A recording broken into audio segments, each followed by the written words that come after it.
This is fine.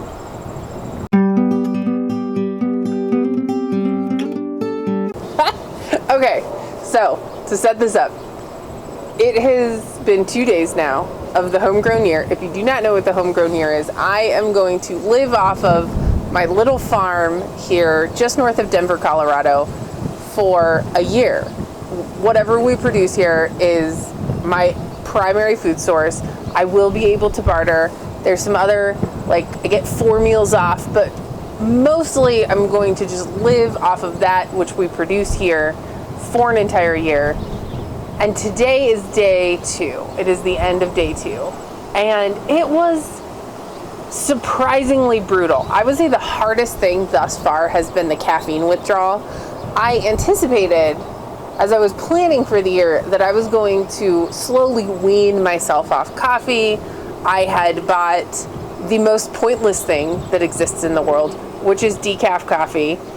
And I was planning on just reducing the ratio of caffeinated to decaf until I finally got to that point where I could just go a day without coffee. But then this pandemic happened, and I have 2 kids under the age of 3. They're both boys. They're pretty crazy. And also I have a job and a farm, and I'm trying to live off my farm for a year. So there was no cutting off of coffee until yesterday. And I have never had withdrawal before. It is physically very, very brutal. It is painful.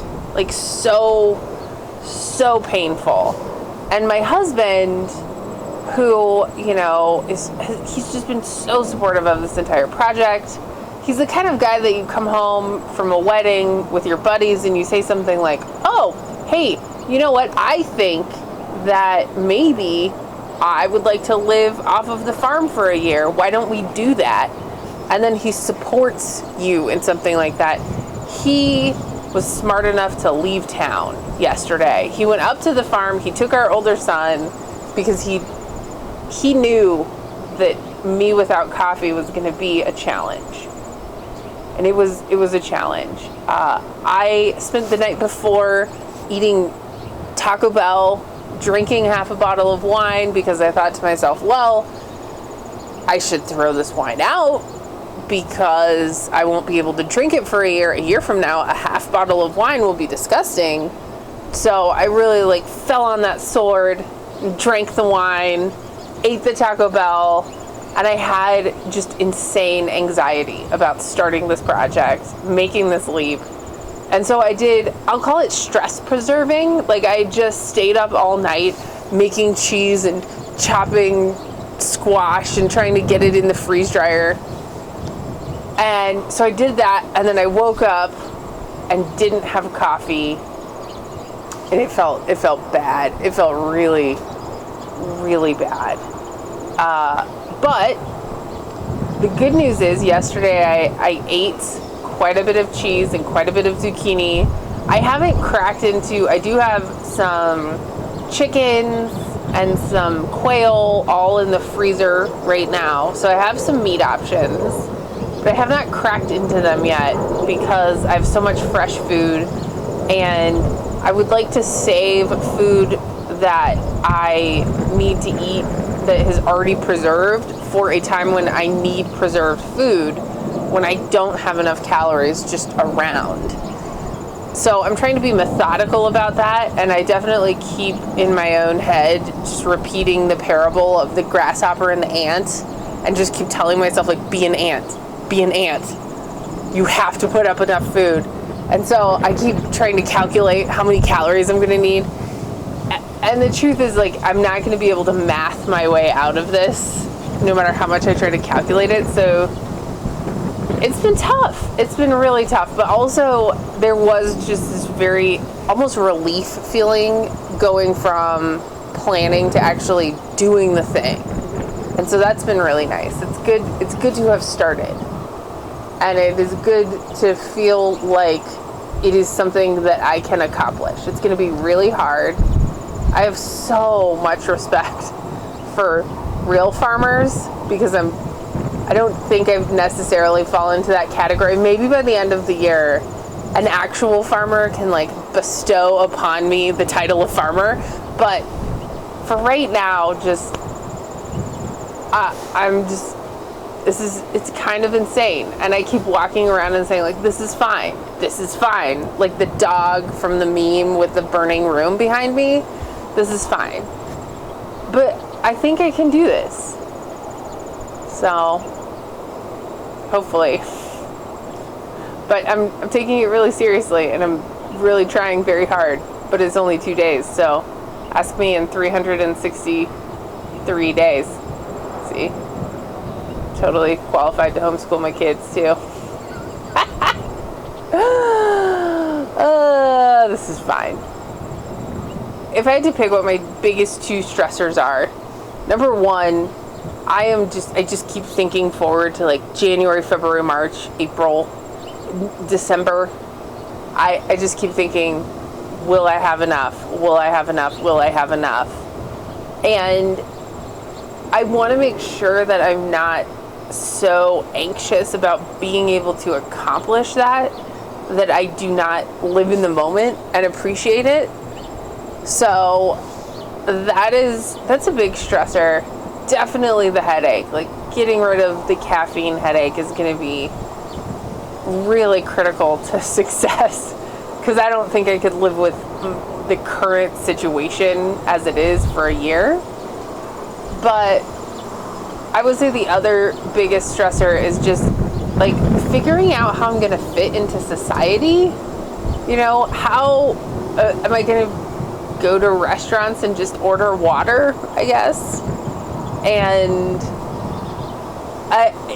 some of this, I was already everybody's weird friend with goats, right? Like there's no question that when you are the insane person who like buys a little farm and has goats and that's her whole Instagram, and chickens and ducks and all the things, that I was already everybody's kind of weird friend. But now I'm everybody's like extra weird friend who's now trying to do a crazy thing. And it is a question of like societally, how does that read? But largely, I would say almost entirely, I've gotten insane support from my friends and even strangers. People have been leaving me really nice messages about how cool they think this is and what a fun experiment it is and what a neat challenge. And so that in and of itself creates a lot of pressure. But it's good pressure. It's nice to feel like maybe I'm bringing just like joy and entertainment to somebody.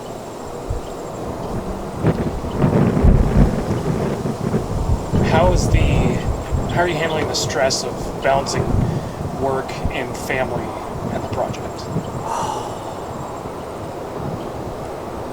Being a mom of 2 kids is hard.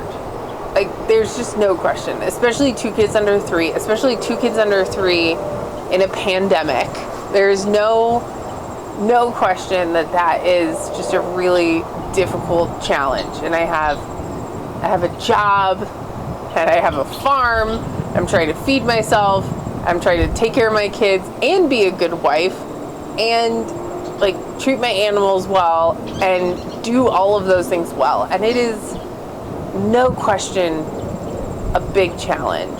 But I also feel like part of the reason that we got the farm in the first place was because this is the kind of life that I would like to raise children in, right? Like, when I think of what is an ideal childhood, it's being outside, it's getting dirty, it's having chores, it's having empathy for animals and learning how to care for things, and, you know, maybe like falling every once in a while and having grit and running.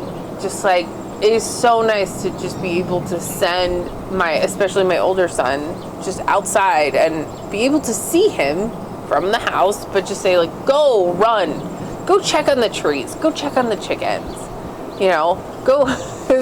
His latest thing, because his dad's been doing it a lot, is he'll come in and he'll say, I gotta go check on the smoker. He's gotta check the smoker all the time.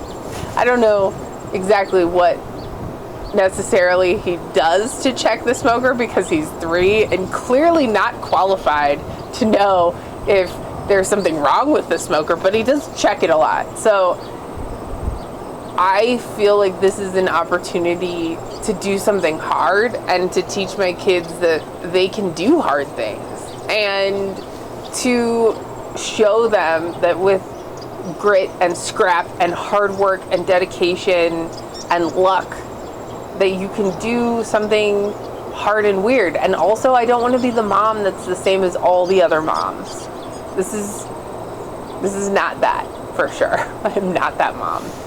But it's also awesome, and all of his little preschool friends are always, when we come in, they all know he's the kid with the farm, so it'll be okay.